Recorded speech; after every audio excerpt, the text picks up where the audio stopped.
Dear students, welcome back. आज के lecture में हम टॉपिक कवर करेंगे सॉइल क्लासिफिकेशन और परमेबिलिटी।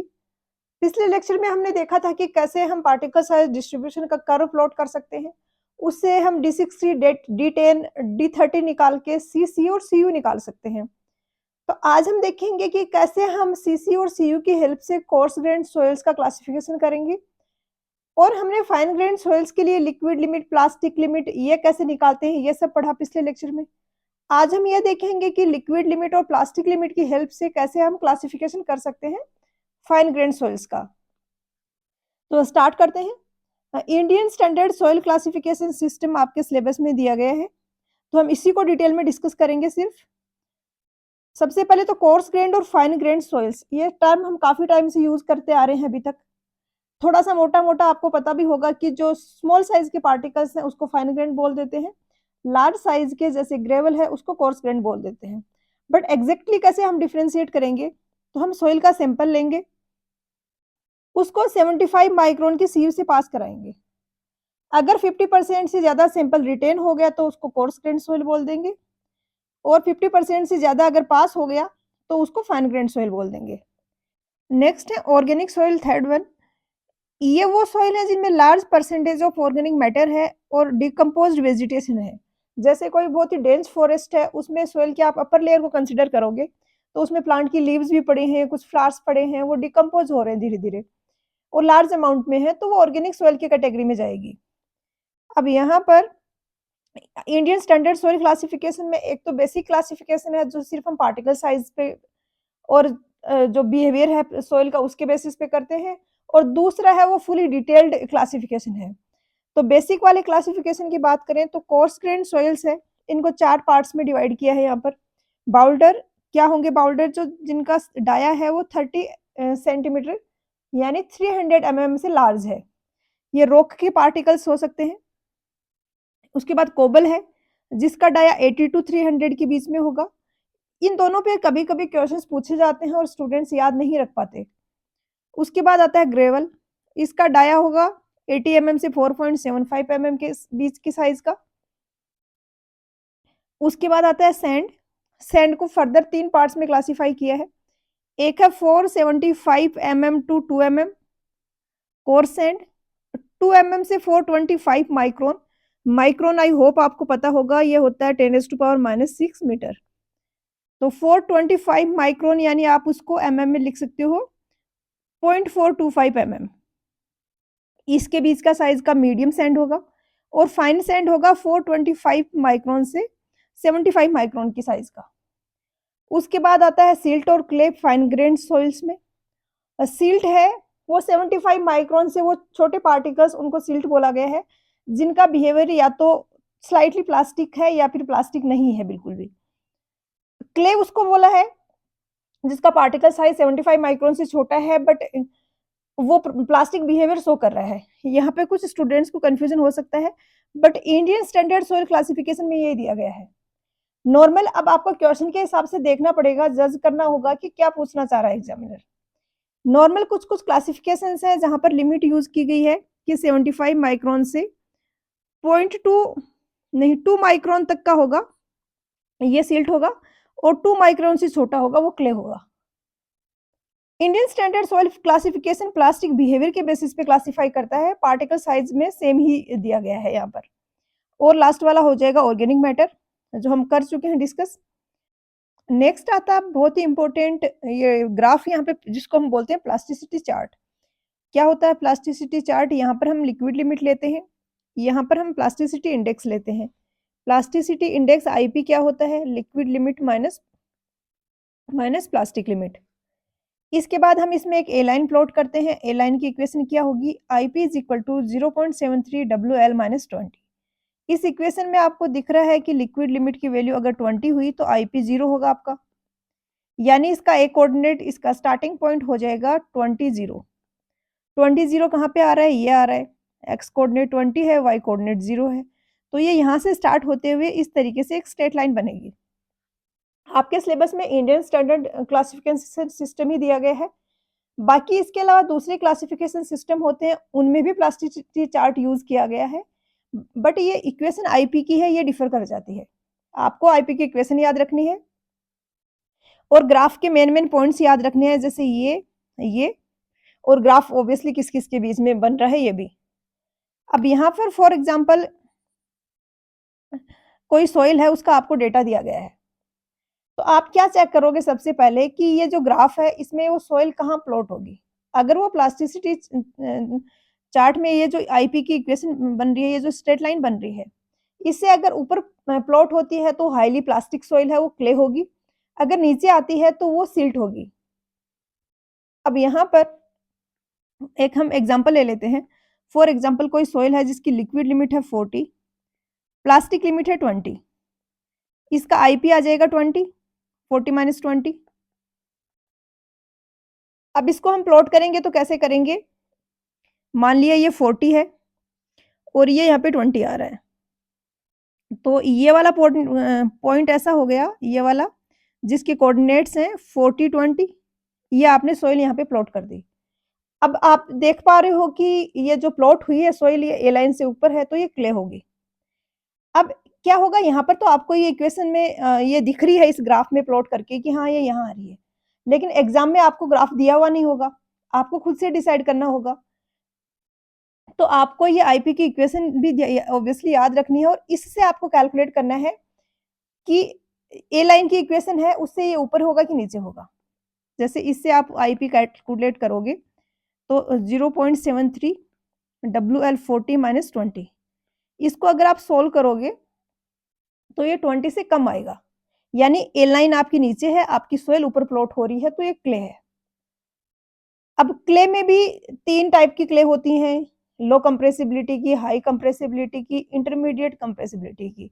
तो ये डिसाइड करेगा कि ये कौन-सी रेंज में आ रहा है। यहाँ पर 35 और 50 ये आपको याद रखने हैं। 0 से 35 की रेंज को हम बोलते हैं लो कंप्रेसिबिलिटी, 35 टू 50 की रेंज को बोलते हैं इंटरमीडिएट कंप्रेसिबिलिटी और 35 टू 50 से आगे की जो है इसको बोलते हैं हाई कंप्रेसिबिलिटी। तो अब यहाँ पर ये इस रेंज में आ रही है सोइल, तो हम इसको CI बोलेंगे, क्ले ऑफ इंटरमीडिएट कंप्रेसिबिलिटी। वो अगर ये सोइल यहाँ पे प्लॉट होती तो हम इसको बोलते क्ले ऑफ हाई कंप्रेसिबिलिटी। अगर ये यहाँ प्लॉट होती तो हम इसको सिल्ट बोलते क्योंकि ये ए लाइन से नीचे है। अब हम इसको सिल्ट का नेक्स्ट जो लेटर लिखेंगे वो क्या लिखेंगे? इसकी ग्रेटर देन 50 है लिक्विड लिमिट, तो ये होगा हाई कंप्रेसिबिलिटी की सिल्ट। तो ये हो गया फाइन ग्रेन सॉइल्स का क्लासिफिकेशन। काफ़ी ज़्यादा क्वेश्चंस आपको एग्जाम में मिलेंगे और बहुत ईज़ी होते हैं। अब यहाँ पर काफ़ी बार तो इवन ये भी पूछा गया है कि ए लाइन की इक्वेशन क्या है, सिंपल सा। ये फाइन ग्रेन सॉइल्स का ISC सिस्टम का क्लासिफिकेशन का चार्ट है, आप लोगों ने देखा होगा, काफ़ी ने रटने की कोशिश भी करी होगी। तो यहाँ पर जो एग्जाम पॉइंट ऑफ व्यू से इम्पोर्टेंट था वो वही था जो मैंने अभी तक डिस्कस किया है। 50% से ज़्यादा 75 माइक्रोन की सीव से पास हो रहे हैं तो फाइन ग्रेन सॉइल हो गई। उसके बाद लो कंप्रेसिबिलिटी की तब होगी जब लिक्विड लिमिट 35% से कम है। अगर नीचे प्लॉट हो रही है तो ML होगी, ऊपर है तो CL होगी और थर्ड वन है OL, organic silts of low compressibility. Atterberg limits is below A line, below A line है तो ये सिल्ट हो गया। इसके बाद MI हो गया, CI हो गया। CI क्या हो गया? Inorganic clay of medium plasticity. MI हो गया inorganic silt of medium plasticity. अब एग्जैक्टली ये वर्ड आपको रटने की जरूरत नहीं है क्योंकि ऐसे क्वेश्चंस आपको नहीं मिलेंगे। अगर अभी मैंने जितना समझाया वो आपको आता है तो क्वेश्चंस जिस टाइप के एग्जाम्स में आते हैं वो हो जाएंगे आपसे। यहाँ पे एक इम्पोर्टेंट पॉइंट बचता है जो कि आपको समझना है, वो पीटी। ये पीट बोलते हैं इसको, पीटी से डिनोट किया जाता है। इसके बारे में कभी-कभी क्वेश्चन पूछ लिया जाता है। हाईली ऑर्गेनिक सॉइल है ये और ये रेडिली आइडेंटिफाइड होती है कलर से, स्पॉन्जी फील से और फाइब्रस टेक्सचर से। एक इम्पोर्टेंट पॉइंट और ध्यान रखना है कि जहाँ पे सी आ रहे हैं ये इनऑर्गेनिक क्ले होगा। ये क्ले है बट इनऑर्गेनिक टाइप का है। जैसे ये हो गया, जैसे कि ये हो गया, जैसे कि ये हो गया। ऑर्गेनिक किस में आएगा? ओ वाली में। ओ एल अगर है तो ऑर्गेनिक सिल्ट है, ओ आई है तो ऑर्गेनिक सिल्ट है और ओ एच है तो ऑर्गेनिक क्ले है। तो काफी बार ओ एच और सी एच इसमें कंफ्यूजन हो जाता है स्टूडेंट्स को। तो ओ एच तो ऑब्वियसली ऑर्गेनिक होगा ना, तो ये ऑर्गेनिक क्ले हो जाएगा, CH वाला इनऑर्गेनिक हो जाएगा। और अगर ये यहाँ पे अटरबर्ग लिमिट का भी दिया हुआ है आपको, बिलो ए लाइन प्लॉट होगा OH अगर हो तो। ये फिर पीट का हो गया। इसके बाद अब हम चलते हैं कोर्स ग्रेन्ड सॉइल्स पे। कोर्स ग्रेन्ड सॉइल्स में मेजर रोल प्ले करते हैं CC और CU। जैसा मैंने पिछले लेक्चर में आपको बताया था कि CC की वैल्यू 1 से 3 के बीच में होनी चाहिए, CU की वैल्यू ग्रेटर देन 6 होनी चाहिए। अगर दोनों क्राइटेरिया फुलफिल हो रहा है, सोइल है वो सैंड टाइप की है, तो हम इसको वेल ग्रेडेड बोलेंगे। कोई भी एक क्राइटेरिया फुलफिल नहीं हो रहा है तो पुअरली ग्रेडेड की कैटेगरी में जाएगा। अगर ग्रेवल है तो CC 1 to 3 के बीच में है, CU है ग्रेटर देन 4 है, तो ये ग्रेवल का हो गया, वेल ग्रेडेड होगा, नहीं तो पुअरली ग्रेडेड होगा। तो सबसे पहले तो कोर्स ग्रेन्ड सॉइल्स होती क्या है? अगर 50% से ज्यादा 75 माइक्रोन की सीव पे रिटेन हो गया है तो ये कोर्स ग्रेन्ड सॉइल की कैटेगरी में जाएंगे। कोर्स ग्रेन्ड सॉइल में फिर ग्रेवल और सैंड होगा। अगर 50% से ज्यादा 4.75 mm की सीव साइज पे रिटेन हो रहा है तो वो ग्रेवल होगा। हमने देखा था पहले भी कि 80 mm से 4.75 mm को ग्रेवल बोला गया था बेसिक क्लासिफिकेशन में। अब ग्रेवल में क्या होगा, फाइन्स भी होंगे कुछ। अब वो फाइन्स कितना है? अगर फाइन्स का 15-20% के आसपास है तो वो भी फिर अफेक्ट करते हैं सोइल की प्रॉपर्टीज को। तो क्लासिफिकेशन में हमें वो भी इंफॉर्मेशन इंक्लूड करनी होती है कि इसमें फाइन्स भी है। अगर कम है तो मेजर इफेक्ट नहीं आता उनका और हम उसको इग्नोर कर देते हैं और सिर्फ उनको वेल ग्रेडेड, पुअरली ग्रेडेड, जो कोर्स ग्रेन्ड सॉइल्स का क्राइटेरिया होता है उसी के बेसिस पे क्लासिफाई कर देते हैं। अब कैसे हम डिफ्रेंशिएट करेंगे? अगर फाइन्स हैं वो 5% से कम है तो हमें फाइन्स पे ध्यान देने की जरूरत नहीं है। कैसे चेक करोगे आप फाइन्स 5% है नहीं है? 75 माइक्रोन की सीव से पास करागे। अगर उससे जो पास हो रहा है वो 5% से ज्यादा है, 5% से कम है, तो हम उसको इग्नोर करेंगे। अगर 12% से ज्यादा है तो जो 2 लेटर में हम क्लासिफिकेशन करते हैं वो सेकंड वाला लेटर है, वो ये डिसाइड करेगा कि कौन सा फाइन है। पहले हम क्लीन ग्रेवल को देख लेते हैं जिसमें फाइन्स 5% से कम है।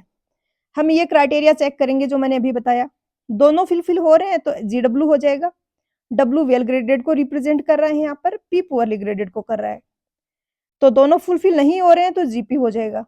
मतलब एक भी फुलफिल नहीं हो रहा है या दोनों नहीं हो रहे, उस केस में GP होगा। नेक्स्ट सेम ही आता है सैंड के केस में।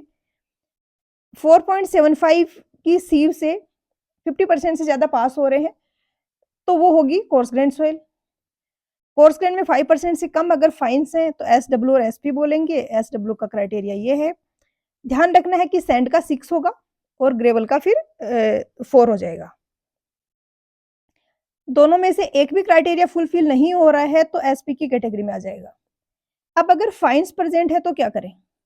फाइन्स के लिए क्या कंडीशन है कि फाइन्स अगर 12% से ग्रेटर है तो हम उनको कंसिडर करते हैं। अब अगर 12% से ज्यादा फाइन्स हैं तो हम क्या चेक करेंगे? जो फाइन्स हैं उन पे टेस्टिंग करेंगे फर्दर। जो 75 माइक्रोन की सीव से पास हो रहा है उस पर फर्दर टेस्टिंग करेंगे और हम चेक करेंगे कि ये जो प्लास्टिसिटी चार्ट था जो यहाँ पे हमने देखा, इसमें वो सॉइल कहाँ प्लॉट हो रही है। जो फाइन्स हम जिस पे टेस्टिंग कर रहे हैं वो ऊपर आ रहा है कि नीचे आ रहा है? ऊपर आ रहा है तो सिल्ट हो जाएगा, सॉरी क्ले हो जाएगा, नीचे आ रहा है तो सिल्ट हो जाएगा। तो सेकंड वाला लेटर है वो इसके बेसिस पे आएगा। अगर बिलो ए लाइन है तो GM हो गया, अबू ए लाइन है तो GC हो गया। यहाँ पर अगर 4 to 7 के बीच में है तो बॉर्डर लाइन केस होगा और यहाँ पर ड्यूल सिंबल हम यूज करेंगे जैसे GM GC। अब एक केस हमारा रह गया कि 5 से 12% के बीच में हुआ तो हम क्या करें? तो 5 से 12% के बीच में हुआ तो फिर हम दोनों को ही कंसिडर करेंगे। जैसे हम फिर ये भी देखेंगे कि वेल ग्रेडेड है या पुअरली ग्रेडेड है। तो पुअरली ग्रेडेड है तो GP लिख दिया। फाइन्स प्रेजेंट है वो सिल्ट है कि क्ले है? सिल्ट है तो हमने उसको M लिख दिया।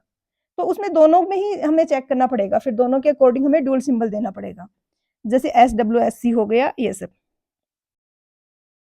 और यहाँ पे अगर 4 to 7 के बीच में आ रही है तो M को भी कंसिडर करेंगे, C को भी करेंगे। सोइल होगी GM GC। जैसे यहाँ पर ये ए लाइन का ग्राफ था, ये यहाँ पे जैसे लिखा हुआ है CL ML। इस रेंज में 4 to 7 के बीच में अगर यहाँ पे प्लॉट हो रहा है तो CL ML बोलेंगे, उसको ड्यूल सिंबल यूज करेंगे और ऐसे क्वेश्चंस हालांकि कम अवेलेबल हैं अभी तक, जो रिपीट होते हैं एग्जाम्स में पूछे जाते हैं। ड्यूल सिंबल वाले में कम मिलेंगे आपको क्वेश्चंस, सिंगल वाले पे ज्यादा मिलेंगे। सेंड में भी सेम वही क्राइटेरिया है, फाइन्स है 12% से ज्यादा है, फाइन्स को अलग से लो, उन पे टेस्टिंग करो, चेक करो सिल्ट है कि क्ले है। सिल्ट है तो SM, नहीं तो SC।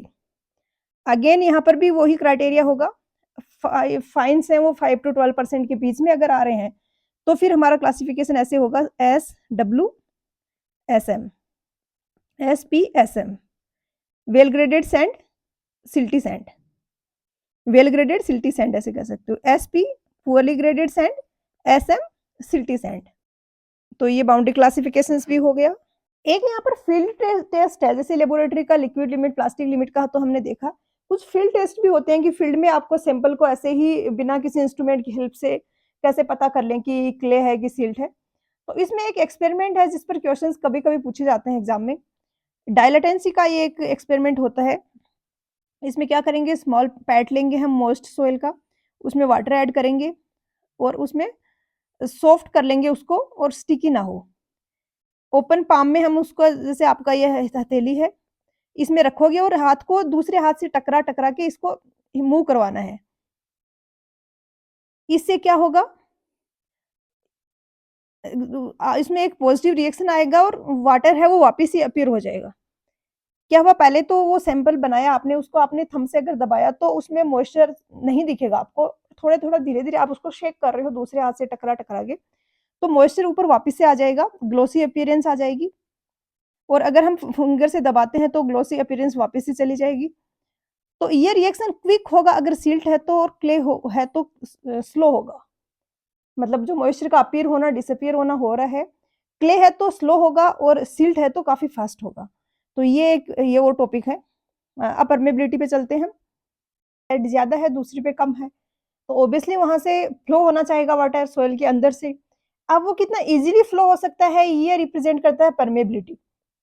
जैसे मैं बोलूँ कि किसी सॉइल की परमेबिलिटी ज़्यादा है, यानी इज़िली वाटर वहाँ पे फ्लो कर जाएगा, वेलोसिटी ज़्यादा होगी, डिस्चार्ज में ज़्यादा मिलेगा। लो परमेबिलिटी की सॉइल है तो वहाँ पर वाटर को डिफिकल्टी आएगी पास करने में और कम वेलोसिटी से पास होगा। अब यहाँ पर सॉइल के अंदर से वाटर पास हो क्यों सकता है, क्योंकि उसके अंदर वॉइड्स हैं। हमने पढ़ा है लेक्चर नंबर 1 में कि सॉइल होता है, उसमें सॉइल के पार्टिकल्स के बीच में वॉइड्स होते हैं। अब एक तो वॉइड्स का होना ज़रूरी है, दूसरा वॉइड्स का इंटरकनेक्टेड होना भी ज़रूरी है। अब परमेबिलिटी सॉइल में वॉइड्स प्रेजेंट है उसके कारण होगी। वॉइड्स का जितना बड़ा साइज होगा उतना ही इजीली सॉइल वहाँ पे जो वाटर वहाँ से पास हो पाएगा सॉइल के अंदर से, क्योंकि अल्टीमेटली तो जो वॉइड्स हैं उनसे ही पास हो रहा है वाटर वाटर जो सॉलिड्स हैं वो तो अपनी जगह पे एज इट इज है। तो अगर हम दो डिफरेंट सॉइल्स को कंपेयर करें तो जो कोर्स ग्रेन सॉइल्स हैं फाइन ग्रेन सॉइल्स के कंपैरेटिवली उनका हमेशा परमेबिलिटी ज्यादा होगी। एक तो टर्म होती है पोरस और एक होती है परमेबल। पोरस क्या रिप्रेजेंट कर रहा है, पोरोसिटी को। वॉइड्स कितने हैं, वॉइड्स फाइन ग्रेड में ज्यादा होंगे हमेशा, बट फिर भी परमेबिलिटी फाइन ग्रेड की कम होती है क्योंकि वहां पर वॉइड साइज बहुत छोटा होता है। पार्टिकल्स खुद का साइज छोटा है तो उनके बीच में जो वॉइड्स बनेंगे उसका साइज भी छोटा होगा। जैसे फॉर एग्जांपल, एक तो आपने इतने बड़े बड़े पार्टिकल्स लिए हुए हैं, आपको दिख रहा है बीच में ये जो वॉइड बन रहा है, इसी के बजाय अगर मैं छोटे छोटे पार्टिकल्स लूं, अब यहाँ पे बीच में जो वॉइड्स बन रहे हैं वो कितने छोटे बन रहे हैं। तो फाइन ग्रेन्स का खुद का साइज छोटा होता है तो बीच में वॉइड्स बनते हैं वो भी छोटे होते हैं और इसके कारण परमेबिलिटी उनकी कम होती है। अब परमेबिलिटी समझने के लिए आपको एक टर्म पता होनी चाहिए, हार्डलिक हेड। बेसिकली कहीं पर भी फ्लो होता है वाटर का तो वो हेड के कारण ही होता है, हाई हेड से लो हेड की तरफ ट्रांसफर होता है, वाटर फ्लो होता है। हार्डलिक हेड आपको पता होगा, फ्लूइड मैकेनिक्स में आपने बर्नौलीज इक्वेशन पढ़ी होगी, इन तीन टर्म्स का सम होता है। लेकिन जब हम फ्लूइड मैकेनिक्स की बात करते हैं तो पाइप में फ्लो हो रहा है, बहुत हाई वेलोसिटी से फ्लो हो रहा है वहां पे, लेकिन सॉइल्स में तो ऐसा नहीं होता है। थोड़े बहुत पोर्स हैं वहां पे सॉइल्स के अंदर, उसमें से धीरे धीरे वाटर पास हो रहा है, तो वहां पर वेलोसिटी है वो एक्सट्रीमली लो होती है। इसलिए हम यहाँ पर वेलोसिटी हेड है इसको कैंसिल कर देते हैं, इसको इग्नोर कर देते हैं और सिर्फ P/W+Z दो ही हेड्स को कंसिडर करते हैं। अब जैसे कि ये मेरा सोइल का सैंपल है, यहाँ पर ये कोई पाइप है फॉर एग्जांपल, इसमें सोइल फिल की हुई है, यहाँ पर हेड है वो ज्यादा है, यहाँ पर अगर मैं पीजियोमीटर लगाऊं तो हेड इतना ही है। तो इसके अंदर से फ्लो होगा। हाइड्रोलिक हेड दोनों साइड का आप निकाल सकते हो, P/W प्लस Z। Z यहाँ पे आपका एलिवेशन हेड है, जिसको डेटम हेड भी बोलते हैं। ये जिस पॉइंट पे आप हेड कैलकुलेट कर रहे हो उसके और डेटम के बीच की वर्टिकल डिस्टेंस है, और P प्रेशर है उस पॉइंट पे जहाँ पर हेड निकाल रहे हो, उसको W से डिवाइड करोगे तो प्रेशर हेड आपको मिल जाएगा। तो सोइल मैकेनिक्स में जब हम हेड की, हाइड्रोलिक हेड की बात करेंगे, मतलब हम ये 2 ही टर्म कंसीडर कर रहे हैं। यहाँ पर हो गया जेड हो गया, P/W वाली टर्म हो गई। अब यहाँ पर एक टर्म आती है हाइड्रोलिक ग्रेडियंट। आपको पता है कि फ्लो होता है तो हेड लॉस होता है। तो टोटल चेंज इन हेड कितना हो रहा है डिवाइडेड बाय टोटल लेंथ, ये होता है हाइड्रोलिक ग्रेडियंट। जैसे यहाँ पर तो हेड आपका है H1, यहाँ पर आपका हेड है H2। तो आपका चेंज इन हेड कितना हो रहा है इस सैंपल के इस एंड से इस एंड के बीच में, H1 minus H2 divided by length of this sample. This is called hardly gradient. इसको हम आई से रिप्रेजेंट करते हैं और ये इक्वल होता है H/L के, या फिर H को कभी कभी हम डेल्टा H भी लिख देते हैं। बेसिकली ये हेड डिफरेंस या हेड लॉस ही है। अब डेल्टा H से रिप्रेजेंट कर दो या H से कर दो। अब आता है डार्सीज लॉ, जिसपे पूरा का पूरा परमेबिलिटी का चैप्टर ही डिपेंड करता है।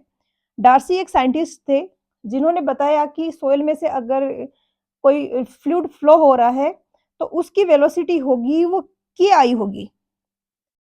के यहाँ पर एक कांस्टेंट है, आई है वो हार्डली ग्रेडियंट है, यानी जितना ज्यादा हार्डली ग्रेडियंट होगा आपकी वेलोसिटी उतनी ज्यादा होगी।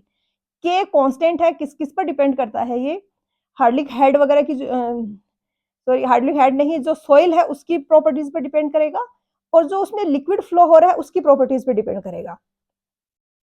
तो अगर लिक्विड जो हम रख रहे हैं वो सेम है, सोइल भी सैंपल सेम है, तो के तो कांस्टेंट रहेगा। जैसे जैसे हम आई को बढ़ाएंगे वी बढ़ेगा। वी को यहाँ पर डिस्चार्ज वेलोसिटी भी बोला जाता है। इसको डिस्चार्ज वेलोसिटी क्यों बोलते हैं ये हम आगे डिस्कस करेंगे। के कोफिशिएंट ऑफ परमेबिलिटी हो गया, ए हार्डली ग्रेडियंट हो गया। सिंपल सा कंसेप्ट है, इस पर इतने ज्यादा आपको क्वेश्चंस मिल जाएंगे। जैसे ये पूछ लिया आपसे के की यूनिट क्या होगी, आपको पता है आई H/L है, ऊपर भी मीटर होगा नीचे भी मीटर होगा, कोई यूनिट नहीं होगी, यूनिट लेस है। तो वी की जो यूनिट है वही आई की के की यूनिट होगी। तो के की आपकी यूनिट होती है मीटर पर सेकंड या सेंटीमीटर पर सेकंड। सोइल की बात करें तो मोस्टली सेंटीमीटर या mm पर सेकंड में हम लेते हैं, क्योंकि के की वैल्यू कम होगी वहां पर वेलोसिटी ऑब्वियसली कम होगी। अब यहाँ पर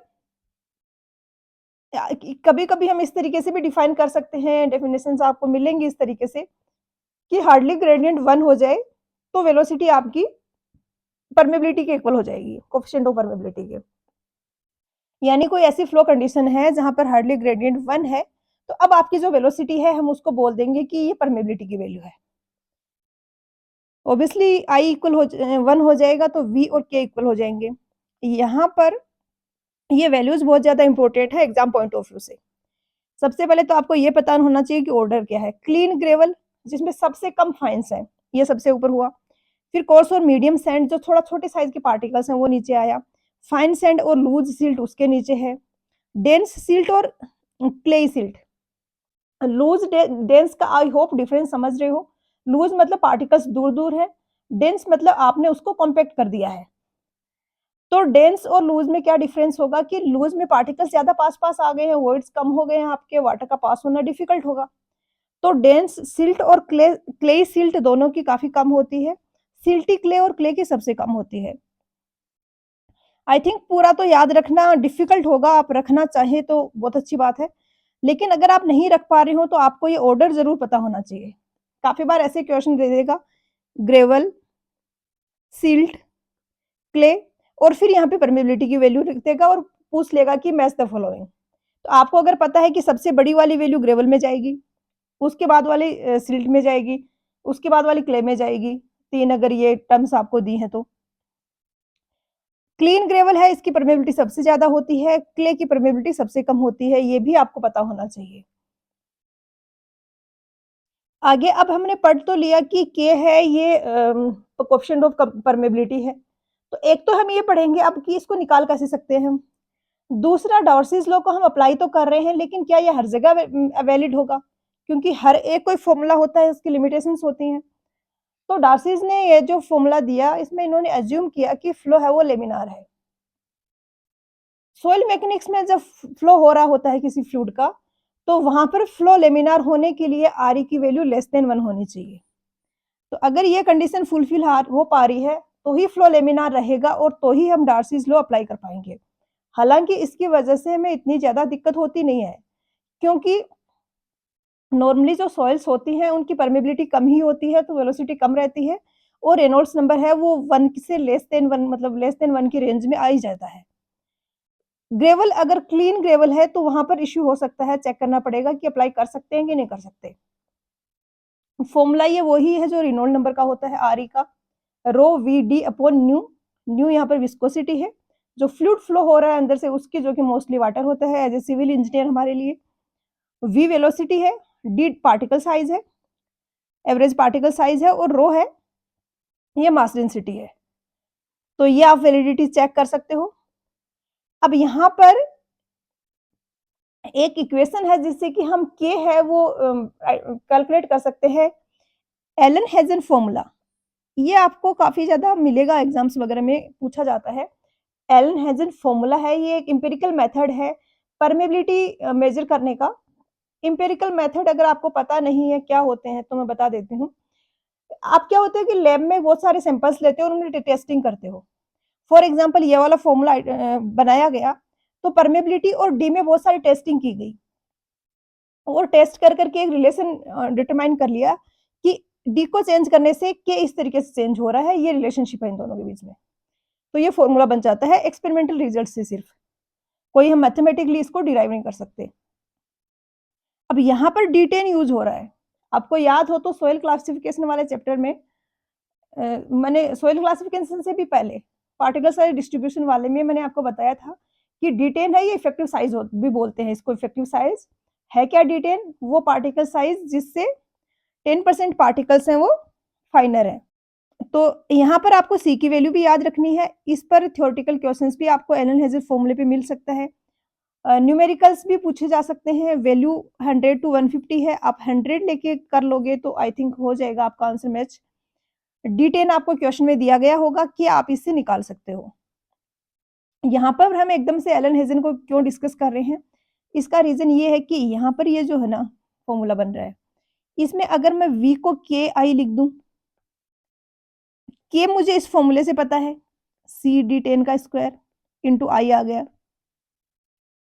तो इससे मैं निकाल सकती हूँ कि किस रेंज तक ये वैलिड रहेगा डार्सीज़ लॉ और इससे यहाँ पर निकालने पे मैक्सिमम साइज़ आता है 0.5 एमएम। 0.5 एमएम तक का अगर साइज़ है, तो आप वहाँ पे डार्सीज़ लॉ है वो लगा सकते हो। हालाँकि इस पे क्वेश्चन्स आपको न्यूमेरिकल वगैरह नहीं मिलेंगे कि मतलब ये कोई आपको सा दे दिया और वहाँ पे डार्सीज़ लॉ आपका चेक करना है कि आप अप्लाई कर सकते हो या नहीं कर सकते हो या उसको अप्लाई करके वेलोसिटी निकालनी है। बट आपको ये नंबर पता होना चाहिए। नेक्स्ट है आप कैसे-कैसे हम परमेबिलिटी को डिटरमाइन कर सकते हैं। 2 मेथड होते हैं। एक तो फील्ड से आप सैंपल कलेक्ट कर लो जिस भी सॉइल का आपको परमेबिलिटी टेस्ट करना है, उसको लैब में ले जाओ और लैब में उस पे टेस्ट कंडक्ट कर लो। ये तो हो गए लैबोरेटरी मेथड। दूसरे होते हैं कि फील्ड में ही चले जाओ आप। जहाँ पर आपको परमेबिलिटी जिस सॉइल की चाहिए, उसको वहाँ से डिस्प्लेस मत करो, उसी सॉइल पे वहीं पे टेस्ट कंडक्ट कर लो और उसकी जो परमेबिलिटी है वो फाइंड आउट कर लो। इसके 2 मेथड होते हैं यहाँ पे, pumping out test, pumping in test. नाम से पता चल रहा होगा आपको कि एक में हम पंप आउट करते हैं वाटर को, एक में पंप इन करते हैं। आगे चल के डिटेल में डिस्कस करेंगे। अभी मैं एक्सप्लेन करती हूँ आपको कांस्टेंट हेड परमेबिलिटी टेस्ट और वेरिएबल हेड परमेबिलिटी टेस्ट। इन पे क्वेश्चंस मिलेंगे आपको एग्जाम में काफ़ी फ्रीक्वेंटली। पहले हम पूरा प्रोसीजर समझ लेते हैं। बेसिकली करवाना क्या है, हमें सॉइल को एक सैंपल है उसमें से वाटर पास करवाना है। हम उससे वाटर पास हो रहा है उसका डिस्चार्ज तो निकाल सकते हैं इजीली।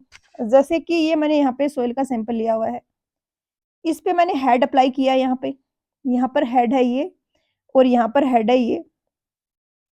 इस पे अपस्ट्रीम पे और डाउनस्ट्रीम पे ये हेड है। तो इन दोनों का डिफरेंस है ये वाला, एच ये मेरा हेड हो गया। ये हेड डिफरेंस होने के कारण इस सॉइल के अंदर से वाटर पास होगा। इसके अंदर से वाटर पास होगा, उस वाटर को अगर मैं कहीं ये कंटेनर में कलेक्ट कर लूँ, तो मैं उसका वॉल्यूम और टाइम ड्यूरेशन निकाल सकती हूँ। जैसे कि मैंने 2 मिनट के लिए उसको कलेक्ट किया, तो मुझे वॉल्यूम मिल गया। डिस्चार्ज क्या होता है? V बाई टी। तो total volume collected divided by time, ये आपके पास डिस्चार्ज आ गया। अब डिस्चार्ज एक आप डार्सीज लॉ के अकॉर्डिंग लिख सकते हो। V के आई होता है, इसको अगर A से मल्टीप्लाई कर दो, A कौन सा होगा? ये जो सैंपल है इसका क्रॉस सेक्शन वाला एरिया, ये वाला, जो प्लेन के परपेंडिकुलर है। के आई ये हो गया, Q is equal to K आई ये हो गया। हेड आपका थ्रू आउट कॉन्स्टेंट है। यहाँ पर कॉन्स्टेंट हेड परमेबिलिटी टेस्ट नाम से पता चल रहा है कि हेड जो अप्लाई कर रहे हो, ये सेम ही रहेगा, इसमें चेंज नहीं होगा कोई। आपने कुछ ऐसा अरेंजमेंट कर दिया है कि ये टैंक है, इसमें इधर से तो वाटर सप्लाई है और इधर से ओवरफ्लो है, तो इसमें कंटिन्यूअसली पानी का लेवल यहाँ पर मेंटेन रहेगा। तो ये यहाँ पर मेंटेन रहेगा तो आपका हेड कांस्टेंट रहेगा। हेड अगर कांस्टेंट है तो आपकी इक्वेशन यहाँ पे बन जाएगी K is equal to Q L upon H. ये इक्वेशन थी Q is equal to K I किस गया एच अपॉन एन लिख दिया। एल यहाँ पे ये वाली सैंपल की जो लेंथ है ये है। उसके बाद ये आ गया आपका K। Q आप निकाल सकते हो, आपके पास सैंपल है, आप इसकी लेंथ मेजर कर सकते हो। हेड कितना अप्लाई किया वो मेजर कर सकते हो। और A यहाँ पर है सैंपल का क्रॉस सेक्शनल एरिया। सैंपल का क्रॉस सेक्शनल एरिया भी सैंपल का आप मेजर कर सकते हो, तो ये क्या आ गया। अब क्यू आप एक तो इस फॉर्मूले से आया और दूसरा मैंने जो बताया था कि आपने ये कलेक्ट किया वाटर जो इससे पास हो रहा है उसका क्यू निकाल लिया। और यहाँ पर अब इस फॉर्मूले में सारा नोन है आपको। क्यू इस फॉर्मूले से आ जाएगा volume divided by time. L A H आप मेजर कर लोगे और आप इससे परमेबिलिटी निकाल सकते हो। अब क्या होगा अगर सैंड टाइप की सोइल है जिसकी अच्छी खासी परमेबिलिटी है, इजीली वाटर पास हो जाता है, सिग्निफिकेंट डिस्चार्ज हमें मिलता है, वहां पे आप ये टेस्ट कर सकते हो, सैंड है, ग्रेवल हो गया। लेकिन अगर फॉर एग्जांपल सॉइल है वो क्ले है, उसमें बहुत ही कम वेलोसिटी से वाटर पास हो रहा है, डिस्चार्ज बहुत ही कम मिल रहा है, तो वो डिस्चार्ज इतना सिग्निफिकेंट नहीं होगा कि आप उसको मेजर कर पाओ। आपको मेजर करना भी है तो बहुत लंबे टाइम तक आपको वेट करना पड़ेगा, तब जाके small amount of water collect होगा। तो इस प्रॉब्लम को दूर करने के लिए हम क्या करते हैं, वेरिएबल हेड टेस्ट करते हैं। कांस्टेंट हेड आपको समझ आ गया, आप किसके लिए करते हैं, कोर्स सैंड, जैसे क्लीन सैंड, ग्रेवल, ये सब हो गए। ये वैल्यू मैंने लिखी है बट रटने की जरूरत भी नहीं है इसको। वेरिएबल हेड परमेबिलिटी टेस्ट है, ये होता है फिर फाइन ग्रेन सॉइल्स के लिए जिसकी परमेबिलिटी कम है। इसमें करते क्या है हम, इनिशियली ये स्टैंड पाइप है, इसमें हमने यहाँ तक वाटर फिल करके छोड़ दिया, इसमें से नीचे पानी पास हो रहा है धीरे धीरे बहुत ही स्लो रेट से, वैसे वैसे इसमें पानी नीचे आ रहा है, पानी का लेवल। अब ये स्टैंड पाइप है, ये बहुत ही कम डायमीटर की कोई पतली सी पाइप होगी, तो इसमें आपको रीडिंग लेना इजी होगा। स्मॉल अमाउंट का भी अगर वॉल्यूम पास हुआ है इसमें, सोइल में से नीचे कलेक्ट हो रहा है, तो कलेक्टिंग टैंक में मेजर करना डिफिकल्ट है। बट ये स्टैंड पाइप जिसका वॉल्यूम होगा ए इंटू एच, इसका एरिया इतना कम है कि स्मॉल वॉल्यूम के लिए ही आपको सिग्निफिकेंट रीडिंग मिल जाएगी यहाँ पे एच की। तो ये होता है वेरिएबल हेड टेस्ट। इसमें हम क्या करेंगे अब, इसमें हम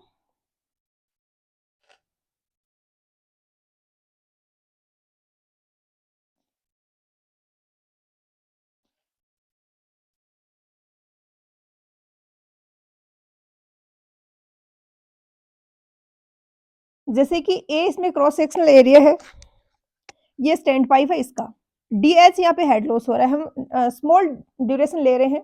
लार्ज ड्यूरेशन हम क्यों नहीं ले सकते, क्योंकि हमें इक्वेशन अप्लाई करने के लिए तो हेड चाहिए, हेड तो सेम है नहीं, चेंज हो रहा है धीरे धीरे, तो हमने स्मॉल ड्यूरेशन ले लिया डी टी, जिसमें हमने मान लिया कि हेड में चेंज हुआ है वो डी एच हुआ है, जो यहाँ पे ये दिखाया हुआ है। अगर इस स्टैंड पाइप का क्रॉस सेक्शनल एरिया स्मॉल ए है, तो कितना वॉल्यूम पास हुआ है सैंपल से इस डी एच हेड चेंज होने में, ए इंटू डी एच। इसको आप इक्वेट कर दो कि क्यू इंटू डी टी, क्योंकि क्यू आपकी डिस्चार्ज की रेट है मीटर क्यूब पर सेकंड में और डी टी टाइम ड्यूरेशन है, तो क्यू इंटू डी टी आपका वॉल्यूम आ जाएगा।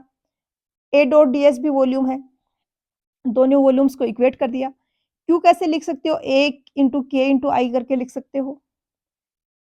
यहाँ पर अब ये डी एच आ गया, ये डी टी आ गया, हम इसको इक्वेशन को इंटीग्रेट कर देंगे। पहले थोड़ा सा अरेंज कर लिया, डी एच अपॉन एच इधर आ गया, इधर डी टी आ गया, इंटीग्रेट कर दिया T1 से T2 के बीच, H1 से H2 के बीच। H1 क्या है? ये वाला हेड। H2 क्या है? ये वाला हेड।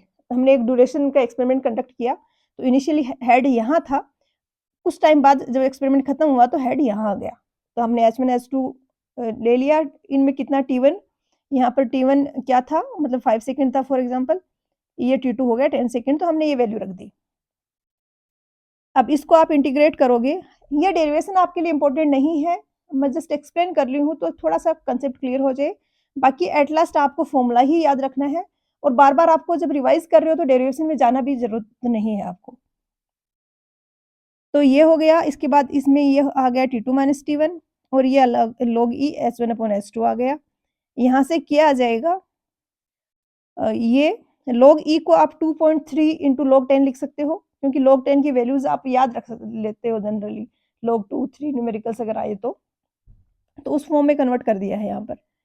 तो 2.30 a इंटू एल। अब यहाँ पे थोड़ा सा आपको ये ध्यान रखना है, मेरा डेरिवेशन बताने का पर्पज भी यही था कि आपको स्मॉल ए कैपिटल ए इनमें कंफ्यूजन ना होए, और आप इक्वेशन में अगर कहीं भूल भी गए हो ना, तो थोड़ा सा दिमाग लगा कि खुद से लिख पाओ, क्योंकि स्मॉल ए आपको पता है कि स्टैंड पाइप का एरिया है, और कैपिटल ए है ये इस सैंपल का क्रॉस सेक्शनल एरिया है।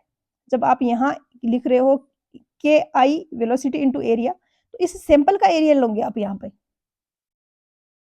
क्योंकि इसमें इस तरीके से फ्लो हो रहा है यहाँ पे।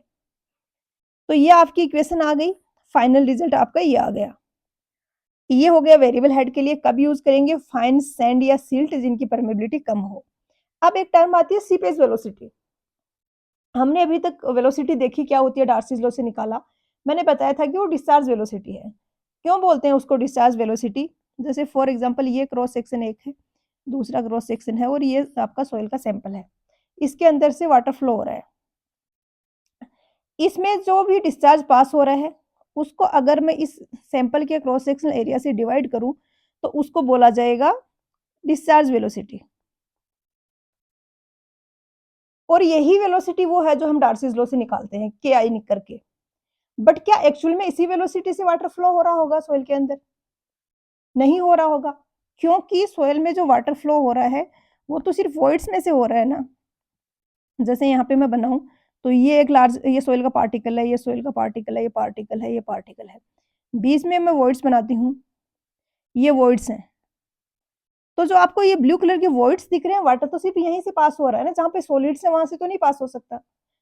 तो अगर पूरे सेक्शन से ही पास हो रहा होता तो वेलोसिटी ये होती, क्योंकि यहाँ पर हमने अजम्पशन लिया है कि पूरे एरिया से डिवाइड कर रहे हैं। बट हम एक्चुअल वेलोसिटी की अगर बात करें तो एक्चुअल क्रॉस सेक्शनल एरिया कितना है? पूरे क्रॉस सेक्शन एरिया का बहुत कम पोर्शन है, तो एक्चुअल वेलोसिटी होगी वो बहुत ज्यादा होगी, क्योंकि डिस्चार्ज तो सेम है, Q is equal to AV। तो डिस्चार्ज तो सेम है दोनों कंडीशंस में, तो एक्चुअल में सीपीएस वेलोसिटी होगी वो काफी ज्यादा होगी, VS will be greater than V, जो डिस्चार्ज वेलोसिटी डार्सीज लॉ से आ रही है उससे।